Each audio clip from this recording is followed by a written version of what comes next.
अभी हम दूसरी एग्जांपल सॉल्व करते हैं।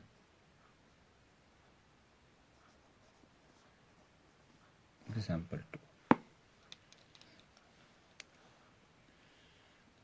तो example 2 is draw a flow chart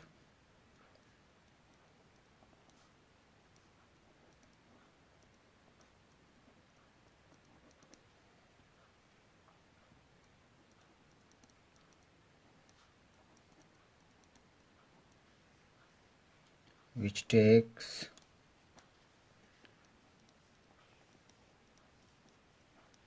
two numbers as input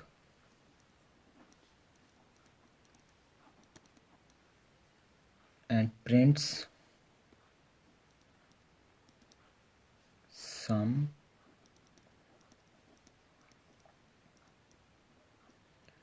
difference,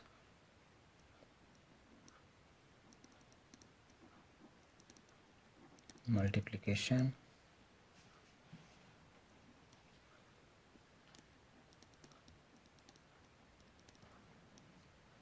and division of numbers। तो ये जो प्रॉब्लम है ये भी हमारी पिछली प्रॉब्लम से बहुत मिलती जुलती है कि जिस तरह उसमें भी हमने दो नंबर्स इनपुट लेने थे, उसमें हमने जस्ट सम कैलकुलेट करना था।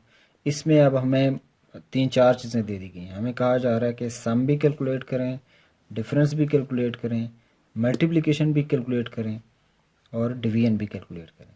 तो अब हमारे पास मल्टीपल आउटपुट्स भी हैं और मल्टीपल इनपुट्स भी हैं। तो अब हम ज़रा राइट डाउन करते हैं कि हमारे पास इनपुट्स क्या क्या हैं।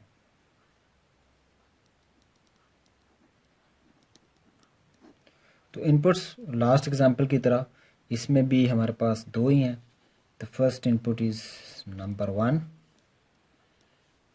And second is number 2।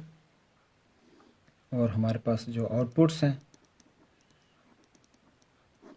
वो चार हैं। वो क्या हैं? द सम, डिफरेंस, डिफरेंस को मैं शॉर्ट फॉर्म में डिफ लिखता हूँ अपनी आसानी के लिए, और मल्टीप्लाई को मल्ट लिखता हूँ, और डिवीजन, तो डिवीजन के लिए मैं डिव का वर्ड यूज़ करता हूँ। तो बेसिकली अब हमारे पास दो इनपुट्स हैं और चार आउटपुट्स हैं। तो अब हमें कोई ऐसा प्रोसीजर यूज़ करना होगा कि हमने इन दो इनपुट्स को किसी तरह चार आउटपुट्स में कन्वर्ट करना होगा। तो उसके लिए हमारे पास जो लॉजिक है या हमारे पास जो प्रोसीजर है वो बिल्कुल स्ट्रेट फॉरवर्ड है, जिस तरह हमने लास्ट टाइम सम के लिए किया था। तो same is the case for sum. तो sum is equal to num1 plus num2, और हम डिफरेंस कैसे कैलकुलेट करेंगे? उसी तरह num1 में से हम num2 को माइनस कर देंगे, और मल्टीप्लिकेशन के लिए हम num1 को मल्टीप्लाई कर देंगे num2 से। अच्छा, यहाँ आपने थोड़ा सा गौर किया है कि नॉर्मली मैथमेटिक्स में हम x का या क्रॉस का सिंबल यूज़ करते हैं, लेकिन मैंने यहाँ एक काइंड ऑफ स्टार यूज़ किया है। तो जो हम प्रोग्रामर्स होते हैं या प्रोग्रामिंग में मल्टीप्लिकेशन का जो सिंबल है वो असल में ये स्टार वाला सिंबल होता है, तो इसलिए मैंने वो यूज़ किया है। हम और भी कौन कौन से सिंबल्स होते हैं वो हम आगे डिस्कस करेंगे इंशाल्लाह। तो डिवीजन के लिए हमने जो लॉजिक लगानी है वो ये है कि num1 को हम num2 से डिवाइड कर देंगे। तो ये हमारा बेसिक जो हमारी लॉजिक थी या हमारा जो फ्लो चार्ट था, उसके लिए जो बेसिक रिक्वायरमेंट्स थी वो पूरी हो गई। हमें इनपुट्स का पता होना चाहिए, वो पता चल गया। हमें आउटपुट्स का पता होना चाहिए, वो पता चल गया। और हमने इन इनपुट्स को आउटपुट्स में ट्रांसफॉर्म कैसे करना है वो प्रोसीजर हमें पता चल गया। तो अब हम ड्रॉ करते हैं अपना फ्लो चार्ट। तो जैसे हमने लास्ट एग्जाम्पल में किया था, तो हम हमेशा स्टार्ट करेंगे विद दिस सिंबल, अगर आपको याद हो तो हमने स्टार्ट करने के फ़ौरन बाद वेरिएबल्स को डिक्लेयर किया था। तो हमने लास्ट टाइम 3 वेरिएबल्स को डिक्लेयर किया था। इस दफ़ा हमें कितने वेरिएबल्स चाहिए? 2 वेरिएबल्स हमें इनपुट्स के लिए चाहिए और 4 हमें आउटपुट्स के लिए चाहिए। तो हम डिक्लेयर कर देते हैं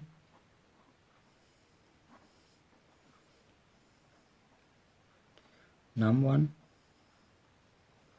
num2 sum difference multiply and div। और इसके लिए जो हमने सिंबल यूज़ किया that is processing symbol, rectangle वाला। इसको, इस रेक्टेंगल वाले सिंबल को हम क्या कहेंगे? This is a processing symbol. इसके फ़ौरन बाद हमें इनपुट्स चाहिए,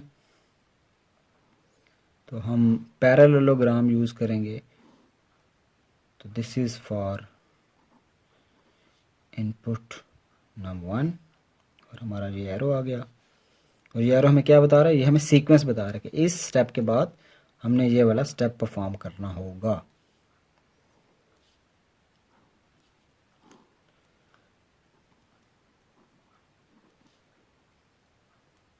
num2 तो ये आ गया।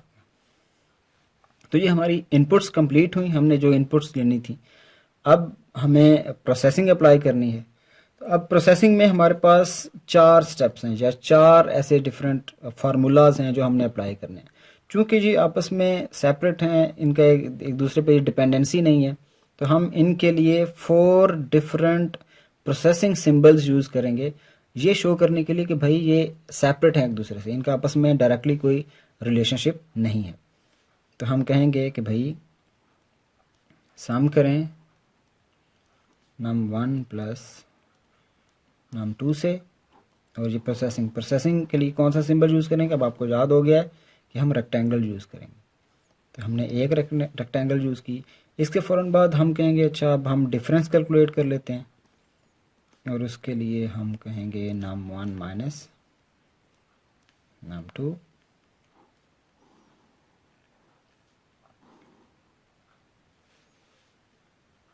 उसके बाद हम मल्टीप्लाई करेंगे।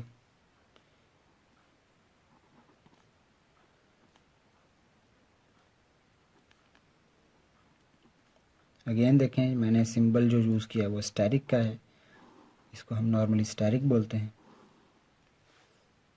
तो मैं एरोज़ लगाता जाता हूँ साथ साथ ताकि हम कुछ एरो मिस ना करें।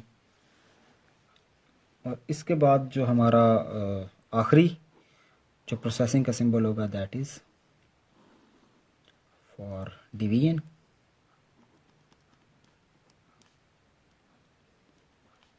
Divided by. अच्छा, अब मेरे पास जगह नहीं है तो मैं थोड़ा सा इसको यहाँ ऊपर कर लेता हूँ। अब इसके फ़ौरन बाद हमें क्या करना है? जैसे ही हमारी प्रोसेसिंग कंप्लीट हुई तो अब हमारे पास सारे रिज़ल्ट जनरेट हो चुके हैं, चारों रिज़ल्ट जनरेट हो चुके हैं जो हमें यहाँ चाहिए थे। तो अब जस्ट हमें उनको प्रिंट करना है। प्रिंट क्यों करना है? क्योंकि हमें क्वेश्चन में कहा गया था कि आपने इनको प्रिंट करना होगा। ये अगर आपको नज़र आए तो ये हमें सारे प्रिंट करने होंगे। तो अब मैं यहाँ सिंबल वो ड्रॉ कर लेता हूँ जो जो इसको प्रिंट करेगा। तो हम कहेंगे, प्रिंट का मतलब होता है एक्सेल में डिस्प्ले करना। तो मैं एक आउटपुट का सिंबल यूज़ कर लूँगा, तो मैं कहूँगा डिस्प्ले सम। जो हमने सम यहाँ कैलकुलेट किया उसको डिस्प्ले कर देंगे। तो अब मैं यहाँ से एक एरो लेकर जाता हूँ इधर। तो यहाँ से, क्योंकि इस प्रोसेसिंग सिंबल के बाद फ़ौरन मेरी आउटपुट ने आना है, तो मैंने यहाँ से इसको यहाँ ड्रॉ कर दिया। अब जो नेक्स्ट है वो है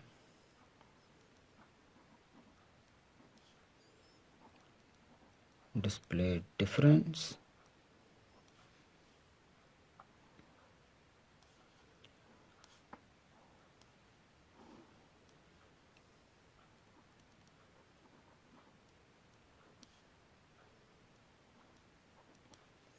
डिस्प्ले मल्टीप्लिकेशन।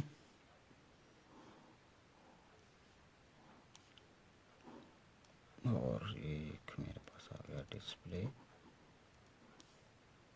डिवी। हमने चारों डिस्प्ले कर दिए। तो अब चूँकि हमारा सारा काम कंप्लीट हो चुका है, तो अब हम अपने फ्लो चार्ट को एंड कर देंगे और ये हम टर्मिनल का सिंबल यूज़ कर लेंगे। तो इस तरह हमारी ये वाली जो प्रॉब्लम थी, ये उसका सलूशन था। तो अब हम नेक्स्ट प्रॉब्लम सॉल्व करते हैं।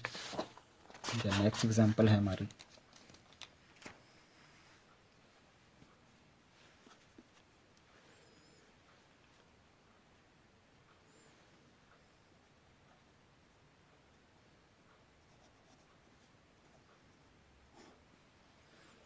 एग्जांपल 3 क्या है जी कि ड्रॉ करें एक flow chart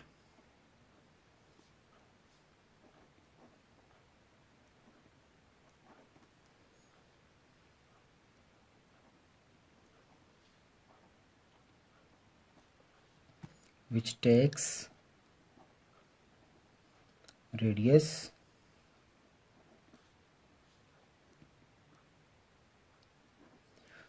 of a circle as input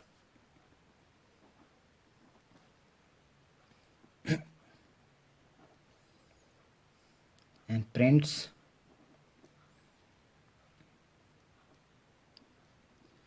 area and perimeter of circle.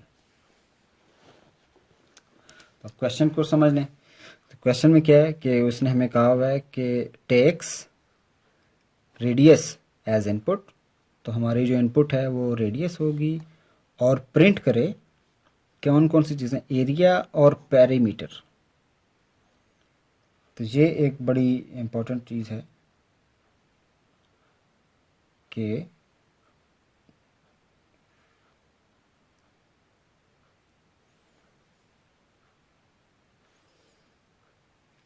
तो हम सॉरी ये पेरीमीटर नहीं था, ये यहाँ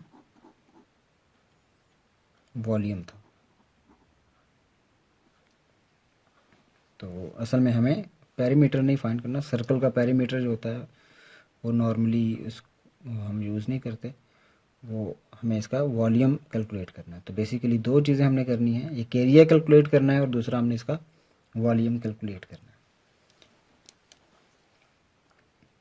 तो अब हम ज़रा लिख लेते हैं, राइट डाउन करते हैं कि हमारी इनपुट्स क्या होंगी और उसके अगेंस्ट हमारी आउटपुट्स क्या हैं। तो इनपुट तो इसमें एक ही है, तो इनपुट क्या है कि इनपुट इज़ रेडियस, और आउटपुट में हमें क्या चाहिए, हमने प्रिंट करनी है दो चीज़ें, एक हमने एरिया प्रिंट करना है और दूसरा हमने वॉल्यूम प्रिंट करना है। तो आपने मैथमेटिक्स में पढ़ा होगा कि नॉर्मली जो रेडियस होता है, उसका रेडियस जो अगर हमें गिवन हो तो हम किस तरह उसका एरिया और वॉल्यूम कैलकुलेट कर सकते हैं। तो उसके स्ट्रेट फॉरवर्ड फार्मूलाज हैं। अच्छा, आपने गौर किया होगा कि हम नॉर्मल अभी जो प्रॉब्लम डिस्कस कर रहे हैं उनके बड़े स्ट्रेट फॉरवर्ड सॉल्यूशंस अवेलेबल हैं। फॉर एग्जांपल कुछ बेसिक सी इनपुट्स हैं और उनके लिए एक प्री डिफाइंड फार्मूला है, हमें बस वो पता होने की ज़रूरत है, हम उनको डायरेक्ट यूज़ कर लेते हैं। उसकी वजह यह है कि अभी मैं वो एग्जांपल्स ले रहा हूँ जो बहुत सिंपल हैं, जो डेली लाइफ में हमने एक्सपीरियंस भी किए हैं, ताकि फ़िलहाल हमारा जस्ट ये एक्सपीरियंस हो जाए, हमारी ये प्रैक्टिस हो जाए कि कोई भी प्रॉब्लम जब आएगी तो उसका बेसिक सा फ्लो चार्ट कैसे बनाना है। स्लोली स्लोली हम प्रॉब्लम्स की जो नेचर है उसको डिफ़िकल्ट करते जाएंगे, फिर उन डिफ़िकल्ट प्रॉब्लम्स को हम सॉल्व करेंगे जिनका हमें सोल्यूशन पहले से नहीं पता होगा, तो फिर हमारी ज़रा प्रैक्टिस बेहतर हो जाएगी। अच्छा, अब इसकी लॉजिक क्या है कि एरिया कैसे कैलकुलेट होता है। तो हमें ये पता है कि जो सर्कल का एरिया होता है वो पाई का, और पाई एंड रेडियस का स्क्वायर होता है, पाई मल्टीप्लाई बाई रेडियस का स्क्वायर होता है। और इसी तरह जो वॉल्यूम होता है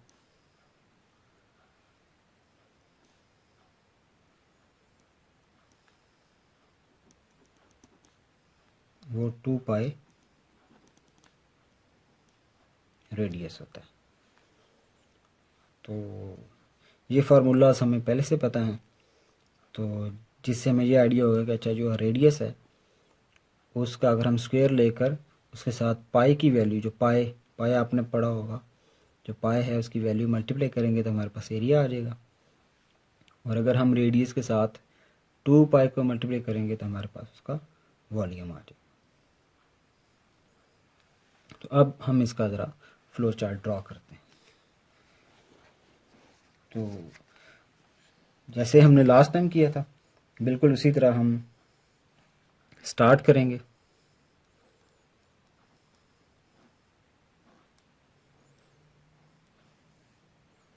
फिर हम कुछ वेरिएबल्स को डिक्लेयर कर लेंगे।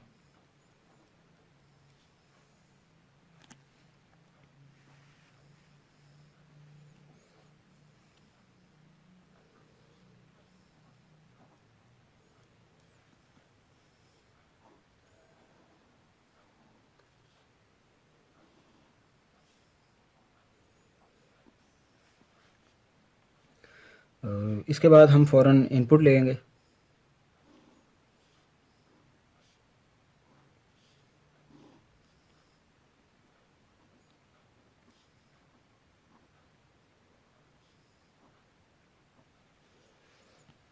अब हमारी एक ही इनपुट थी तो बस हमें एक ही ये पैरेललोग्राम का सिंबल यूज़ करना है।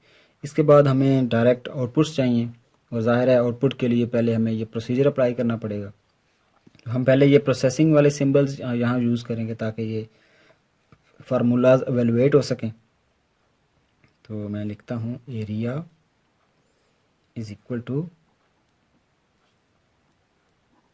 पाई रेडियस का स्क्वायर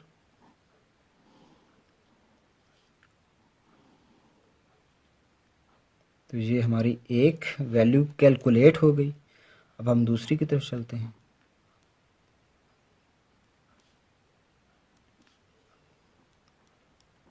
टू पाई रेडियस, ये सिंपल रेक्टेंगल वाले सिंबल हैं क्योंकि ये प्रोसेसिंग है। तो ये हमने एरिया भी कैलकुलेट कर लिया, वॉल्यूम भी कैलकुलेट कर लिया। अब जस्ट हमें इनको प्रिंट करना है या डिस्प्ले करना है। तो हम ये वाले सिंबल यूज़ कर लेंगे जो कि पैरेललोग्राम। तो हम कहेंगे कि डिस्प्ले या प्रिंट एरिया और एरो लगा देंगे और उसके बाद हमने कह दिया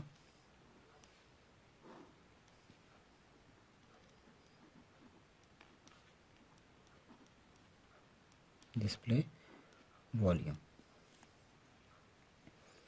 और हमारा इसके साथ ही हमारा जो फ्लो चार्ट है वो एंड हो गया। तो यहाँ टर्मिनल सिंबल आ गया। तो इसके साथ हमारी ये जो प्रॉब्लम थी कि जिसमें हमने सर्कल का एरिया और वॉल्यूम कैलकुलेट करना था उसके लिए हमने प्रॉपर फ्लो चार्ट बना लिया या ड्रॉ कर लिया। अब हम नेक्स्ट एग्जांपल की तरफ चलते हैं।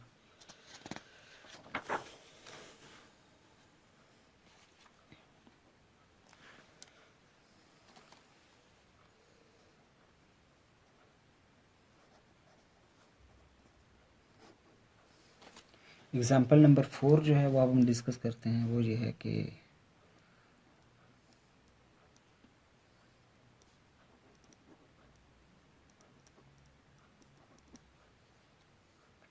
draw flow chart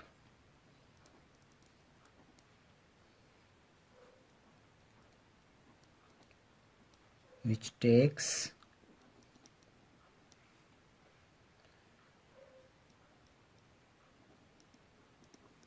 two numbers as input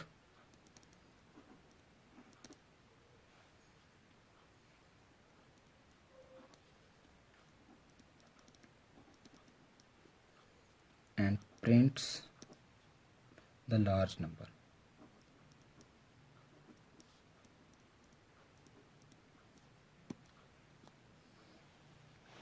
तो प्रॉब्लम समझे पहले। तो इसमें करना क्या है, इसमें हमें दो नंबर्स दिए जाएंगे एज इनपुट और इसमें हमने बड़ा नंबर, उन दोनों नंबर्स में से जो दो नंबर हमने हमारे पास आएंगे उनमें से बड़ा नंबर प्रिंट करना होगा। फॉर एग्ज़ाम्पल कोई हमें देता है कि एक 23 है और सेकंड इज़ 64, तो ये दो नंबर्स मैं आपको एज ए इनपुट दे रहा हूँ, तो अब आपने मुझे ये बताना होगा कि इनमें से बड़ा वेल नंबर कौन सा है। तो हमें इस प्रॉब्लम के सोल्यूशन के लिए एक छोटा सा फ्लो चार्ट बनाना होगा। तो उसके लिए पहले हमें पता होना चाहिए कि हमारी इनपुट्स क्या हैं और आउटपुट्स क्या हैं। तो हमारी जो इनपुट्स हैं वो सिंपल दो हैं, एक नाम 1 है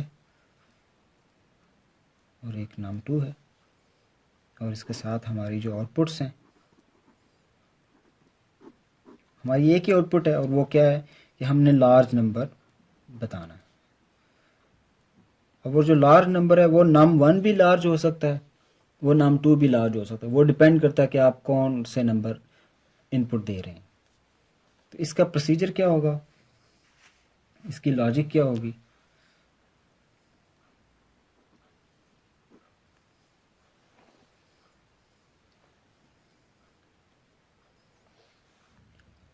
इसके अंदर हमें क्या करना है, वी नीड टू कंपेयर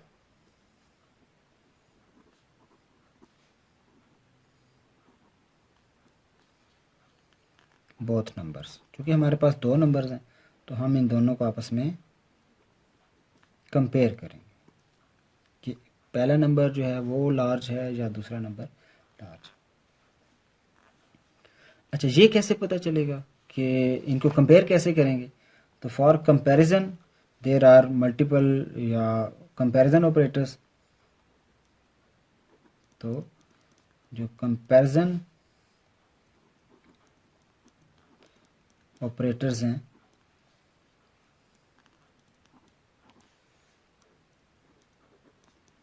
वो हमें इसमें सपोर्ट करना होगा। कंपैरिजन ऑपरेटर कौन से हो सकते हैं, वो नॉर्मली आपने पढ़ा होगा मैथमेटिक्स में, ग्रेटर देन होता है, लेस देन होता है, नॉर्मली ग्रेटर और इक्वल टू या लेस देन इक्वल टू, ये हमारे पास कुछ सिंबल्स होते हैं या ऑपरेटर्स होते हैं मैथमेटिक्स में, ये हमें सपोर्ट करेंगे।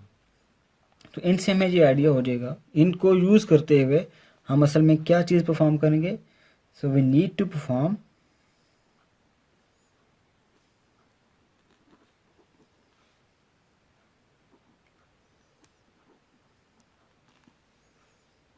A decision.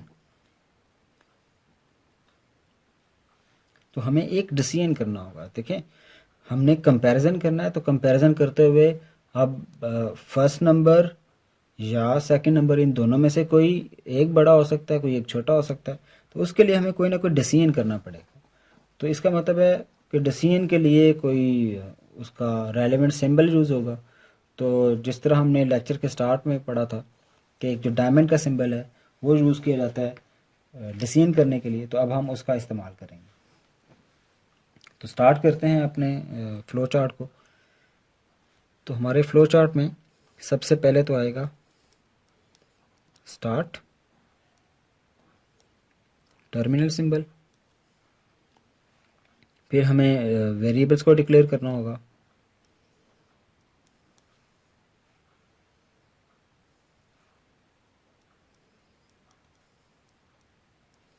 अब ज़ाहिर है हमारे पास दो ही नंबर्स हैं, हमें किसी तीसरे नंबर की ज़रूरत नहीं है, तो हम सिर्फ दो वेरिएबल्स को डिक्लेयर कर लेंगे, फिर हम इनकी इनपुट ले लेंगे।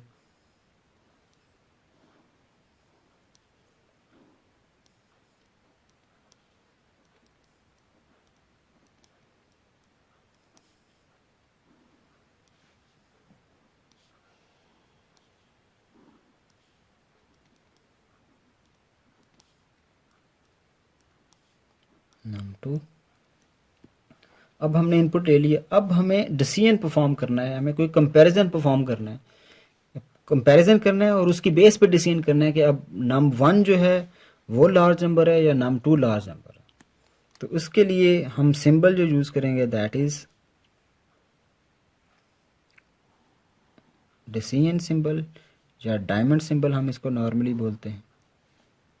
तो हमारा फ्लो जहाँ जाएगा, इस डिसीजन के अंदर हम एक छोटी सी कंडीशन लिखेंगे जो हमें ये बताएगा कि हम कह रहे हैं कि num1, अब हम ये चेक कर रहे हैं क्या num1 num2 से बड़ा है तो ये कंडीशन समझना बड़ा इंपॉर्टेंट है। जिस तरह हम मैथमेटिक्स में हम बोलते हैं कि 3 इज़ ग्रेटर दैन 4, तो इस तरह हम डिफरेंट चीज़ें लिखते हैं, डिफरेंट एग्जांपल्स आपने सॉल्व की होंगी।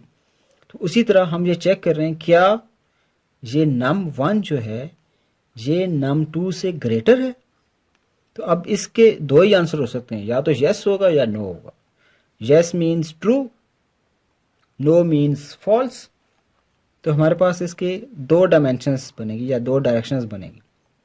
तो एक डायरेक्शन को हम ट्रू कह देंगे, ट्रू या यस, और दूसरी हमारे पास फॉल्स बनेगी, फॉल्स या नो। तो ये दो हमारे पास ऑप्शंस बन रही हैं। तो अगर ये कंडीशंस ट्रू होती है तो इसका मतलब ये हुआ कि नंबर 1 जो था वो लार्ज था। अगर ये कंडीशन ट्रू होती है तो हम कहेंगे नंबर 1 जो था वो लार्ज था। तो हम उसके अकॉर्डिंगली एक मैसेज प्रिंट कर देंगे। तो हम एक सिंबल यूज़ कर लेंगे और हम कहेंगे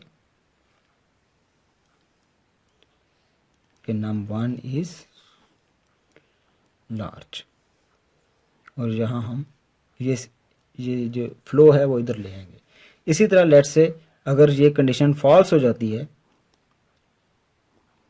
तो ये कंडीशन फॉल्स कब हुई थी? ये कंडीशन फॉल्स तब हुई थी कि नंबर 1 नंबर 2 से बड़ा नहीं था। जब नंबर 1 बड़ा नहीं था तो इसका मतलब नंबर 2 बड़ा था। तो हम यहाँ से ये फ्लो इधर ले आएंगे और हम ये कह देंगे कि इस केस में जो नंबर 2 है दैट इज़ लार्ज। तो इस तरह अब ये हमारे जो लॉजिक है उसकी दो डिफरेंट फ्लोज बन गए हैं। अब इन फ्लोज को इकट्ठा करने के लिए हमने एक और सिंबल पढ़ा था जिसे हमने कहा था कि प्लस, एक सर्कल का सिंबल होता है उसके अंदर प्लस होता है। तो हम यहाँ से जो फ्लो है या सीक्वेंस है वो इसकी तरफ ले आएंगे और यहाँ से हम कह देंगे कि हमने जो भी लार्ज नंबर था उसको प्रिंट कर दिया था। तो अब इसके साथ हमारा जो फ्लो चार्ट है, जो हमारी जो लॉजिक है वो कंप्लीट हुई। तो यहाँ से हम यहाँ लेंगे। तो ये हमारी एक छोटी सी एफर्ट थी जिससे हमने ये किया कि हमने कोई भी दो नंबर्स इनपुट लिए और फिर हमने ये डिसीजन परफॉर्म किया, और इस डिसीजन ने हमें ये बता दिया कि कौन सा नंबर बड़ा है और कौन सा छोटा। तो उसके अकॉर्डिंगली फिर हमने रिएक्ट किया। तो ये हमारे दो रिएक्शन थे। एक रिएक्शन तब किया जब ये कंडीशन ट्रू है, और दूसरा रिएक्शन तब परफॉर्म किया जब ये कंडीशन फॉल्स है। तो ये दो डिफरेंट रिएक्शंस थे। तो इन दोनों में से कोई एक चूज़ होगा। तो ये डिसीजन जो होता है इसका पर्पस ये होता है कि दो चीज़ों में से कोई एक चीज़ चूज़ करना। तो ये हमने एक एग्जांपल सॉल्व कर ली। अब हम नेक्स्ट एग्जांपल सॉल्व करते हैं। नेक्स्ट एग्जांपल है हमारे पास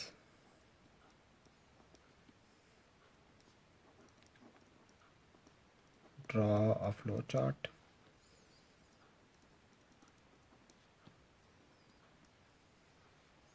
which can print a message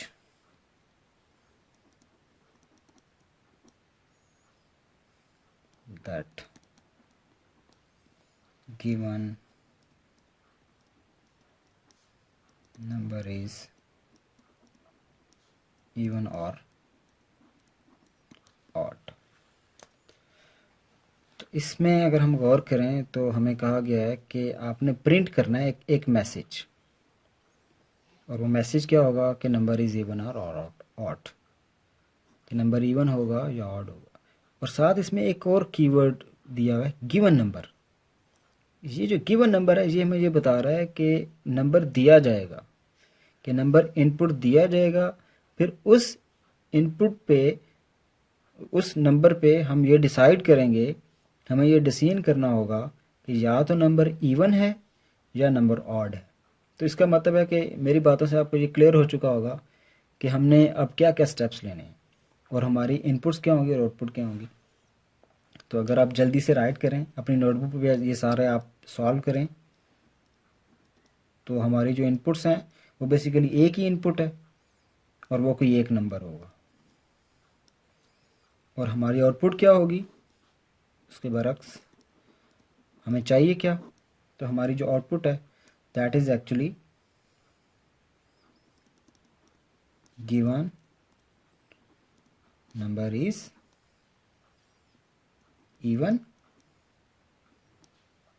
या तो आपको ये मैसेज प्रिंट करना है या आपको दूसरा मैसेज प्रिंट करना है कि गिवन नंबर इज ऑड। तो आपके पास ये दो मैसेजेस की चॉइस है, तो आपने इन दोनों में से कोई एक मैसेज प्रिंट करना है। और जाहिर है जब दो में से हमने कोई एक चीज़ चूज़ करनी होती है तो हमें डिसीजन करना पड़ता है, और उस डिसीजन के लिए जाहिर है हमें कौन सा सिंबल यूज़ करना है ये आपके जहन में आ चुका है। अच्छा, अब इसकी लॉजिक क्या है कि किस तरह हम एक नंबर को, या हम एक नंबर के बारे में ये बताएंगे कि ये नंबर इवन है या ऑड है। तो मैथमेटिक्स हमें कहती है कि अगर आप किसी भी नंबर को 2 से डिवाइड करें, कि डिवाइड द नंबर बाय 2, आप किसी भी नंबर को 2 से डिवाइड करें, इफ रिमाइंडर इज 0, आपने नंबर डिवाइड किया और उसका जो रिमाइंडर है वो 0 आया, तो it's mean it is an even number.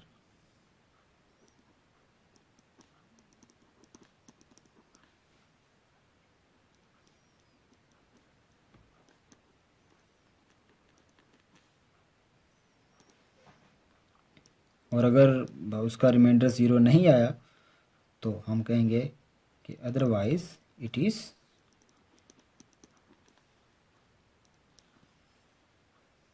N odd number.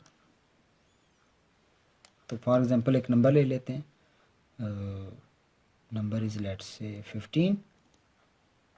तो अगर हम, आपने छोटी क्लासेस में ये पढ़ा होगा कि अगर आप इसको डिवाइड करें विद 2 तो 2 7s आर 14, तो नीचे एक नंबर बच गया, दिस इज़ 1। तो दिस नंबर इज़ एक्चुअली, ये जो नंबर है दिस इज़ आर रिमाइंडर। तो ये रिमाइंडर हमारे लिए बड़ा इंपॉर्टेंट है। ये रिमाइंडर अगर 1 आएगा तो ये नंबर ऑड होगा, और अगर ये रिमाइंडर किसी तरह, लेट्स से हम 8 ले लेते हैं और इसको 2 से डिवाइड करते हैं, तो 2 4s आर 8, तो एंड पे हमारे पास 0 बचा। तो ये जो रिमाइंडर है ये 0 है, तो इसका मतलब है ये एक इवन नंबर है। तो इस केस में 8 इवन है क्योंकि इसका रिमाइंडर 0 है। इस केस में 15 हमारे पास एक ऑड नंबर है क्योंकि इसका रिमाइंडर 1 है। अच्छा, अब क्वेश्चन ये होता है कि हम ये कैसे पता चलेगा कि, या हम क्या स्टेटमेंट लिखेंगे जिससे हमें ये पता चलेगा कि इसका नंबर का रिमाइंडर क्या है। तो जो प्रोग्रामिंग लैंग्वेज या जो प्रोग्रामिंग हम करने जा रहे हैं उसमें एक सिंबल होता है हमारे पास, और वो सिंबल है परसेंटेज का। ये परसेंटेज का सिंबल आपने देखा होगा। This percentage symbol is used for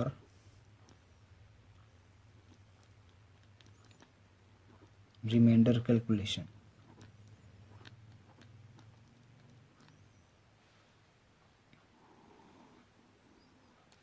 तो ये बड़ा इंपॉर्टेंट है कि ये जो हमारा परसेंटेज का सिंबल है ये हमें हेल्प करेगा कि हम रिमाइंडर कैसे कैलकुलेट करते हैं। तो चलें हम आगे फ्लो चार्ट ड्रा करते हैं, उससे हमें मज़ीद चीज़ें क्लियर हो जाएंगी। तो सबसे पहले हमें क्या करना है, बिल्कुल आपने सही पहचाना कि हमने स्टार्ट किया टर्मिनल सिंबल से, फिर हमने डिक्लेयर किया। अच्छा, यहाँ मैं 2 वेरिएबल्स डिक्लेयर कर रहा हूँ, एक नम जो कि हमारा इनपुट था, और दूसरा एक मैं rem रिमाइंडर के नाम से एक वेरिएबल ले रहा हूँ, ताकि मैं जब भी कोई नंबर मेरे पास जो नम होगा मैं इसका रिमाइंडर कैलकुलेट करूँगा, तो जो भी उसका रिमाइंडर आएगा वो मैं इस वेरिएबल में सेव कर लूँगा, ताकि उस पर मैं फिर डिसीजन परफॉर्म कर सकूँ। तो जो मेरा नेक्स्ट सिंबल है दैट इज इनपुट।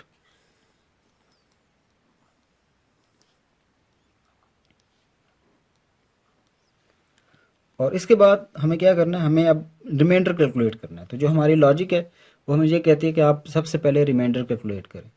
तो मैं एक सिंबल यूज़ करूँगा रेक्टेंगल का। तो मैं कहता हूँ जी रिमाइंडर। अब ये रिमाइंडर आया कैसे, हम कहेंगे जी नाम जो है उसको 2 से डिवाइड करें और रिमाइंडर कैलकुलेट करें। तो जी मैंने लिखा है इसको अंडरस्टैंड करें कि मैंने ये नंबर लिखा, जो नंबर इनपुट आएगा %2। तो अभी होगा ये, इस नंबर को इस 2 से डिवाइड किया जाएगा और जो रिमाइंडर बचेगा, और वो रिमाइंडर कौन सा, ये वाला, ये 1 या इस केस में ये जो 0 था, इनमें से जो भी रिमाइंडर बचेगा वो REM के वेरिएबल में सेव हो जाएगा, उसको हम असाइन कर देंगे, सेव कर देंगे। तो इस तरह हमारे पास ये चीज़ें कैलकुलेट हो जाएंगी। तो अब हमें ये जस्ट ये डिसीजन परफॉर्म करना है कि जो रिमाइंडर है वो 0 था या नहीं था या 1 था। तो हम एक डायमंड का सिंबल यूज़ कर लेंगे।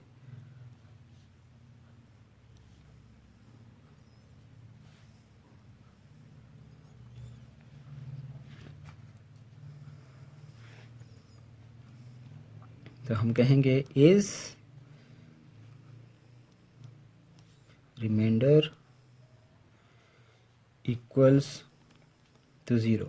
तो ये हमारी एक छोटी सी कंडीशन होगी कि क्या हम चेक कर रहे हैं क्या ये जो रिमाइंडर है दिस इज इक्वल टू 0। अब या तो वो होगा या नहीं होगा। तो हम कहेंगे कि ट्रू। ट्रू मीन्स कि यस रिमाइंडर इज 0, और false means no reminder is not 0।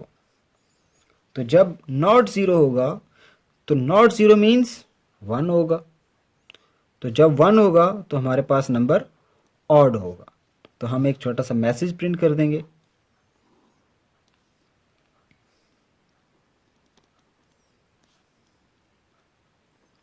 और मैसेज हमने यहाँ आउटपुट में लिखा हुआ था कि मैसेज क्या था कि गिवन नंबर इज इवन या ऑड।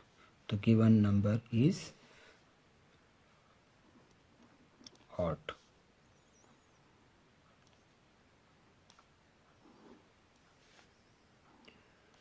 तो ये एरो इधर आ गया। और इसी तरह हमें एक छोटा सा मैसेज यहाँ प्रिंट करना है।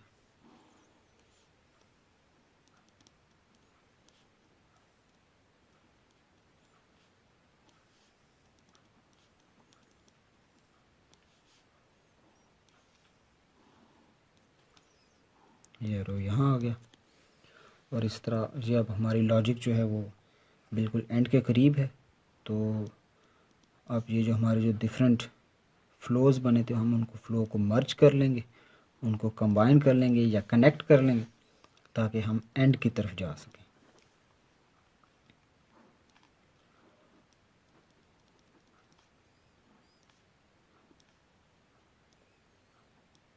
तो ये इस तरह। तो इसमें दोबारा देख लें कि हमने क्या किया। हमने वेरिएबल डिक्लेयर करने के बाद इनपुट ली और हमने रिमाइंडर कैलकुलेट किया। तो सबसे पहले हमने कैलकुलेट किया रिमाइंडर, और फिर उस रिमाइंडर की बेस पे हमने ये डिसीजन किया कि क्या वो रिमाइंडर 0 है। अगर तो वो 0 है इसका मतलब है वो इवन नंबर है, और अगर वो रिमाइंडर 0 नहीं है तो इसका मतलब है वो एक और नंबर है। तो इसके साथ हमारा ये जो प्रॉब्लम था ये कंप्लीट हुआ। अच्छा, आज का हमारा लेक्चर भी यहाँ कंप्लीट हुआ।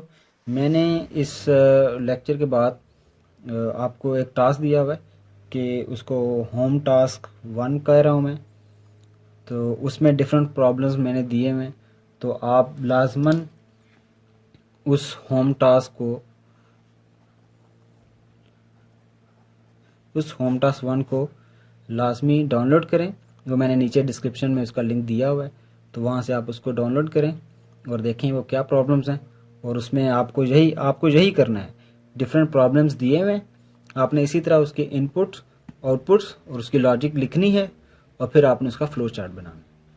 तो इसके साथ जब आप वो कर लेंगे तो इंशाल्लाह मैं उसका सॉल्यूशन भी अपलोड करूँगा लेकिन आप मेक श्योर करेंगे आप सबसे पहले उसको सॉल्व करेंगे और फिर मेरे सोल्यूशन के साथ उसको बाद में कंपेयर कर सकते हैं। इसके साथ ही आज का लेक्चर हम एंड करते हैं। Thank you.